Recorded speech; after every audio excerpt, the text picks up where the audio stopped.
Hello, Sparkles One. I'm in Orlando with someone very special. Can you guess who? She kind of looks like me. Could be my twin. It's Miss Lynn! Hi! We're at a special teachers conference that's basically school for teachers to learn all kinds of fun new stuff to do with you. So we finished Mercy Watson. Did you like that one? I think it might be my favorite one so far. Maybe because I love the movies. I don't really like popcorn. Miss Lynn does though. Mm-hmm. She brought popcorn for the trip. It's my favorite. I don't eat microwave popcorn. And I don't really like movie popcorn. But I like air popper popcorn. Remember when we made air popper popcorn? Oh, so good. We'll do that this year. But anyway, the author. Do you remember the author of Mercy Watson? Katie DeCamo. So she's an author and she writes other books. So this one is one of my favorites. Before I read Mercy, I read this one. Can you see what it's called? Pretty big words. It's called The Miraculous Journey of Edward Tulane. It's a different illustrator, so the picture is going to look a little different. It's illustrated by Bagram Ibitolini. What kind of animal do you think Edward is? Okay. Chapter 1. There might not be as many pictures in this book. We'll have to see. We have to use your imagination. No pictures. Use your imagination. Once, in a house on Egypt Street, there lived a rabbit who's made almost entirely of china. Do you know what china is? Maybe it will tell us. Let's listen for clues. He had china arms and china legs, china paws and china head, a china torso and a china nose. His arms and legs were jointed and joined by wire, so that his china elbows and his china knees could be bent, giving him much freedom of movement. China is something very breakable. It's like porcelain or what teacups are made out of.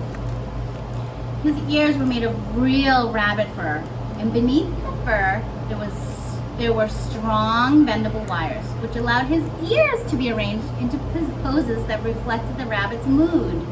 Jaunty, tired, full of emotion. His tail, too, was made of real rabbit fur and was fluffy and soft and well-shaped. No picture. Can you imagine? He looks like that.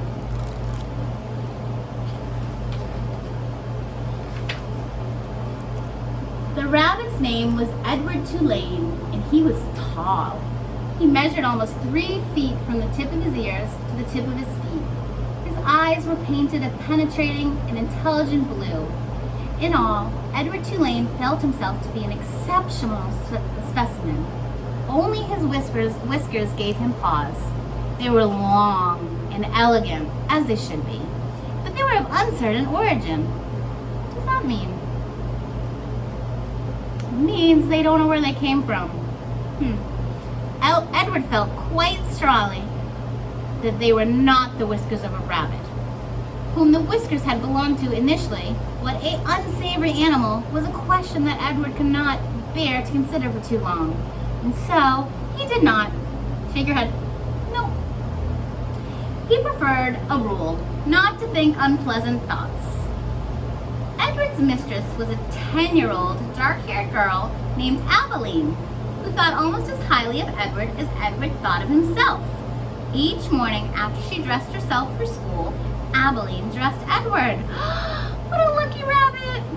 The china rabbit was in possession of an extraordinary wardrobe composed of handmade silk suits, custom shoes fashioned from the finest leather and designed specifically for his rabbit feet, and a wide array of hats equipped with holes so they could easily fit over Edward's large and expressive ears.